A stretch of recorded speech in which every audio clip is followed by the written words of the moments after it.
നമസ്കാരം. ലെസൺ 8 വന്ദനം കഴിഞ്ഞു. ഇനി നമുക്ക് പ്രാക്ടിക്കൽസിലേക്ക് പോകേണ്ട ഒരു സമയമാണ്. പക്ഷേ അതിൻ്റെ തിയറിയാണ് ഞാനിപ്പോൾ പറഞ്ഞുകൊണ്ടിരിക്കുന്നത്. അപ്പോൾ ശരീരവും മനസ്സും നമുക്ക് ഇതിന് വേണ്ടിയിട്ട് കൊടുക്കേണ്ട ടൈമായിട്ടുണ്ട്. അപ്പോൾ ആദ്യമായിട്ട് നൃത്തം പഠിക്കുന്ന ഒരാളെ സംബന്ധിച്ചിട്ട് അപ്പോൾ അവർക്ക് പ്രാക്ടിക്കലിൻ്റെ സമയമാകുമ്പോൾ സ്വാഭാവികമായിട്ടും എന്തുണ്ടാവും, ബോഡിക്ക് ചെറിയ പെയിനൊക്കെ ഉണ്ടാവും. അപ്പോൾ ഒന്ന് വാമപ്പൊക്കെ ചെയ്തതിന് ശേഷം നമ്മളതിന് ഇറങ്ങാം. അപ്പോൾ ആദ്യം തന്നെ പൊസിഷൻസാണ് പഠിപ്പിക്കുക. അപ്പോൾ സമം, അരമണ്ഡലം, മുഴുമണ്ഡലം എന്നൊക്കെ പറഞ്ഞിട്ട് പൊസിഷൻസ് ഉണ്ട്. അത് നിൽക്കുന്ന രീതിയൊക്കെയാണ്. സ്ട്രൈറ്റായിട്ട് നേരെ നോക്കി കാല് സമമാക്കി വെച്ച് നിൽക്കുന്നതിന് സമം എന്ന് പറയും.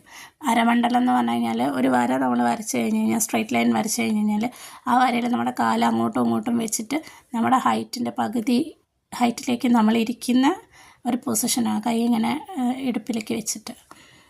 ഓക്കെ, അപ്പോൾ അത് അരമണ്ഡലം എന്ന് പറയും. പിന്നെ മുഴുമണ്ഡലം താഴെ ഇരിക്കുന്നത്, താഴോട്ട് നിലത്തേക്ക് തന്നെ ആയിട്ട് ഇരിക്കുന്നത്. പക്ഷേ ഇരിക്കുന്നതിനൊക്കെ പ്രത്യേകതയുണ്ട്. അപ്പോൾ ഇതൊക്കെയാണ് മണ്ഡലങ്ങൾ വരുന്നത്. വേറെ ഉണ്ട്. അപ്പോൾ നിലവിൽ നമ്മൾ ഈ പോർഷൻസ് കഴിഞ്ഞ് കഴിഞ്ഞാൽ പിന്നെ നമ്മുടെ ഫുട്ട് വർക്കായി. കാലുകളിൽ അടവുകൾ പഠിപ്പിച്ചു തുടങ്ങും. തട്ടടവ് എന്നാണ് കാലിൽ എടുക്കുന്ന അടവുകളുടെ പേര്. അപ്പോൾ ഈ കാലിലെടുക്കുന്ന അടവ് എന്തിനാണെന്ന് വെച്ചാൽ നിങ്ങൾക്ക് ബാലൻസ് കിട്ടാനും, അല്ലെങ്കിലും ഈ തട്ടടവുകൾ വെച്ചിട്ടാണ് നമ്മൾ എപ്പോഴും പെർഫോം ചെയ്യുന്ന സമയത്ത് നമുക്ക് ബാലൻസ് ഉണ്ടാവുക, ഗ്രിപ്പ് കിട്ടുക.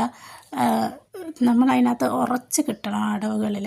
അപ്പോഴേ നമുക്ക് കൃത്യമായിട്ട് പെർഫോം ചെയ്യാൻ പറ്റും. ഏത് ഡാൻസ് ഫോം ആണെങ്കിലും, ഏത് അടവെടുത്തും കണ്ട് നമ്മൾ കൈകാര്യം ചെയ്യുകയാണെങ്കിലും അതിനകത്ത് പെർഫെക്ഷൻ ഉണ്ടാവാനും ബാലൻസ് ഉണ്ടാവാനും അത് കറക്റ്റ് പാകത്തിന് കിട്ടാനും നമ്മൾ അടവ് കറക്റ്റായിട്ട് പഠിച്ച് ഉറച്ചിരിക്കണം. അടവ് ഉറപ്പിക്കുക എന്നാണ് പറയുക അതിന്.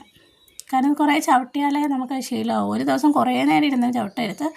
ഒരു കറക്റ്റ് പാകത്തിന് ഒരു കണക്ക് കണ്ടിട്ട് മാത്രം പിന്നെ പ്രാക്ടീസ് ചെയ്ത് കണ്ട് സെറ്റ് ചെയ്തെടുക്കണത്. അതങ്ങനെ സെറ്റ് ചെയ്തെടുത്ത് കഴിഞ്ഞ് കഴിഞ്ഞാൽ നിങ്ങൾക്ക് ഏത് ഡാൻസും പഠിക്കാനും പറ്റും, പെർഫോം ചെയ്യാനും പറ്റും. അപ്പോൾ നമ്മളിപ്പോൾ ഒരു 1000 നിലയുള്ള ഒരു കെട്ടിടം ഉണ്ടാക്കുകയാണ്. അപ്പോൾ അതിന് 1000 നിലയ്ക്ക് ആനുപാതികമായിട്ടുള്ള താഴേക്ക് കുഴിയെടുത്താലല്ലേ നമുക്ക് അതിൻ്റെ മേലോട്ടേക്ക് ഈ ബിൽഡിംഗ് കയറ്റിയെടുക്കാൻ പറ്റും. ഇല്ലെങ്കിൽ അത് പൊളിഞ്ഞാടൂലേ. അതേപോലെ അടവിനകത്താണ് മൊത്തം കാര്യങ്ങളും ഇരിക്കുന്നത്. നിങ്ങൾ അടവിൽ നന്നായിട്ട് ശ്രദ്ധിച്ചാൽ ഒരു കാരണവശാലും നിങ്ങൾക്ക് പിന്നെ തിരിഞ്ഞു നോക്കേണ്ടി വരില്ല ഈ ഒരു കാര്യത്തിലേക്ക്.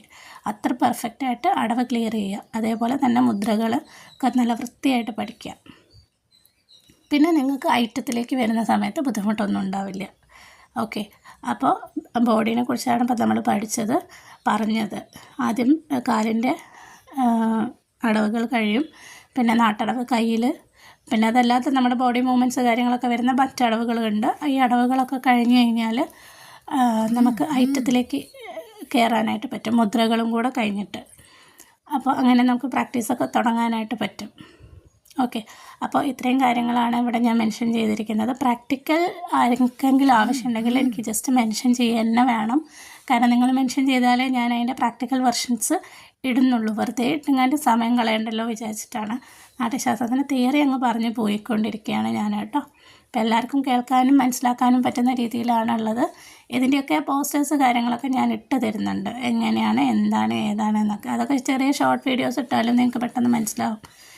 ഇതിപ്പോൾ ഒരു ഫിനാൻഷ്യൽ ഗെയിനിന് വേണ്ടിയിട്ട് ഞാൻ ചെയ്യണതല്ല. ആർക്കെങ്കിലും ഉപകാരം ഉണ്ടാകുന്നെങ്കിൽ ഉപകാരം ഉണ്ടായിക്കോട്ടെ വിചാരിച്ചിട്ടാണ്. ഓക്കെ, കാരണം എനിക്ക് തന്നെ പരിചയമുണ്ട്. ഒത്തിരി പേര് ഡാൻസ് പഠിക്കണമെന്ന് ആഗ്രഹമുണ്ട്. പക്ഷേ ഇത്രയും പ്രായമായി, ഇനി പഠിച്ചാൽ ശരിയാവോ, എനിക്ക് പോകാൻ പറ്റണില്ല, ക്ലാസ് അറ്റൻഡ് ചെയ്യാൻ പറ്റുന്നില്ല, പലതരം ലൈഫിൽ പ്രോബ്ലംസ് കാരണം ഉള്ളിൽ ആഗ്രഹം ഉണ്ടാവും, അടക്കാനാവാത്ത, പക്ഷേ ചെയ്യാനുള്ള സാഹചര്യം ഉണ്ടാവില്ല. അപ്പോൾ അങ്ങനെയുള്ളവർക്ക് ജസ്റ്റ് തിയറിയെങ്കിലും മനസ്സിലാവുന്നുണ്ടെങ്കിൽ മനസ്സിലായിട്ടിരിക്കട്ടെ എന്ന് ഓർത്തിട്ട് ചെയ്തതാണ്.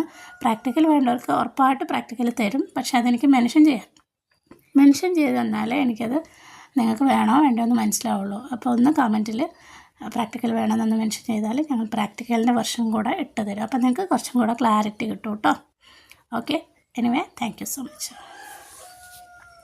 വീഡിയോ കണ്ടിട്ട് ആർക്കെങ്കിലും ഇഷ്ടപ്പെട്ടാൽ ലൈക്ക് ചെയ്യാനും ഷെയർ ചെയ്യാനും കമൻറ്റ് ചെയ്യാനും സബ്സ്ക്രൈബ് ചെയ്യാനും മറക്കരുത് കേട്ടോ. പിന്നെ എന്തെങ്കിലും ഡൗട്ട് ഉണ്ടെങ്കിൽ ഉറപ്പായിട്ടും മെൻഷൻ ചെയ്യുക. Okay, thank you.